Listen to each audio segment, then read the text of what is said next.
Let's bring in right now my panel. Antoine Seawright, Democratic strategist and founder and CEO, Blueprint Strategies, along with Republican strategist Susan Del Percio and former Republican Representative David Jolly, both of whom are MSNBC political analysts. Welcome, guys. Antoine, you first here. Both Harris and Trump, they try to present themselves as a symbol of change. But you heard Mark saying that this poll says 47% of voters see Harris as representing change. Compare that to 38 for Trump. How much does that number alone tell you?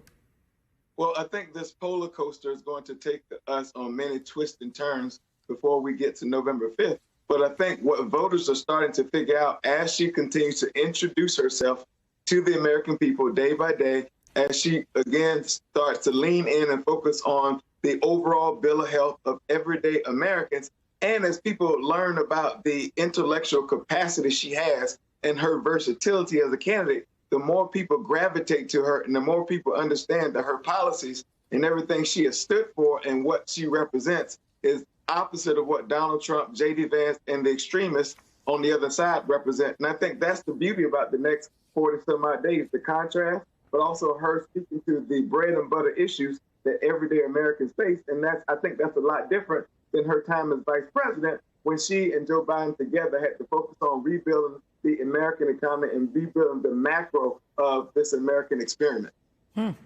So Susan, Harris's favorability, that has jumped a historic 16 points since July to a net positive of 3 points, certainly a factor of voters getting to know her.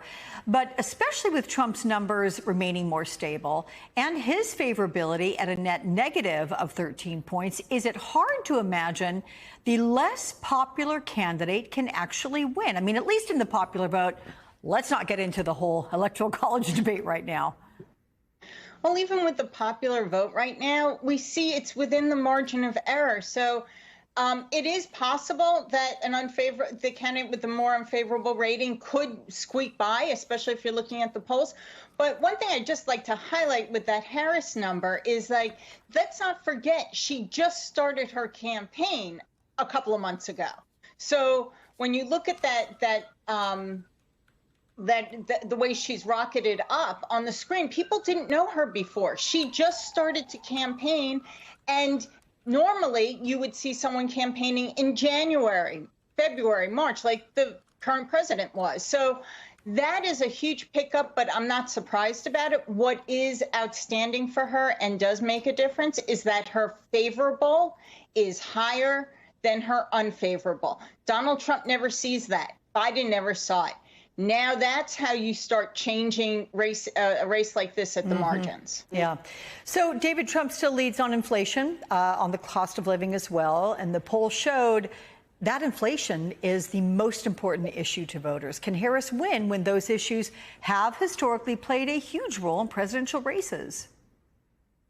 Sure, and I'll save you and the audience my Morning in America speech again. But the truth is, inflation's coming down, real wages are going up. More people went to work this week than ever before. Go down the list of economic metrics; they're actually good. And so Republicans want to make this race about the inflation of the last 3 years. But people this year are realizing, wait, we are the leading envy, or the envy of the world in the United States for our post-pandemic recovery. There's a good story for Biden-Harris to tell on this, for the Biden-Harris administration to tell on this. I think the remarkable pretext for all these numbers, if you really unpack this, is that on the very first question, are we going in the right direction or wrong direction?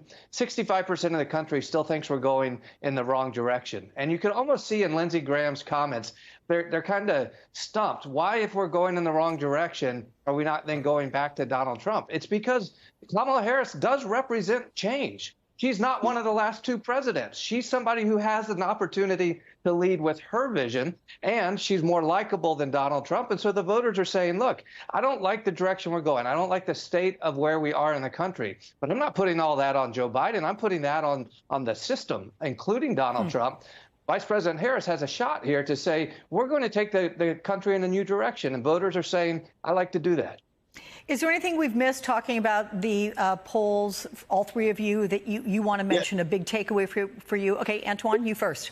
Yeah, I think what these polls demonstrate is she continues to have room to grow, unlike Donald Trump, who may have peaked too soon. But also she is giving the politically unhoused or the politically homeless a reason to come home. She, by far, has consolidated the base faster than anyone, perhaps in most of our political lifetimes. And I think what she's doing with independent thinkers and independent voters, she's speaking directly to them on the issues that matter to most. And when we look at voter registration numbers, whether it's the gender gap with women or the younger folks who are starting to lean in and pay attention, I think this race is going to be won on the margins. Those are the things that's going to make a difference. How about you, Susan, then David? Anything from the poll that stands out to you? Well, I just want to highlight the fact that when you ask the question, the most important issue facing you, it's not surprising that we see the economy, inflation, and abortion low. But when you start asking a question differently, like what's more important, a candidate that you think will do better on the economy or a candidate that will protect a woman's right to reproductive freedom, you start seeing things a little differently. So I just want to be careful when your viewers watch these polls and look at those issues. Abortion is at 6, but it actually has a much more influential role in decision-making for voters. Yeah, I agree with that. How about you, David? Last point for you.